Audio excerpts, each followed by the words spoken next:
تعالیٰ کی اس گناہگار بندے کے لیے خفیہ تدبیریں دی۔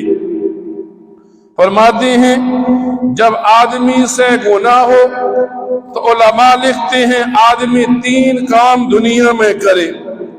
سب سے پہلے اللہ سے رجوع کرے، جہاں ہو جس جگہ ہو دل و دماغ میں بٹھا لے میں نے گناہ کر کے اللہ کی نافرمانی کی، اب میں اللہ ہی سے اس گناہ کے بدلے میں توبہ کروں گا۔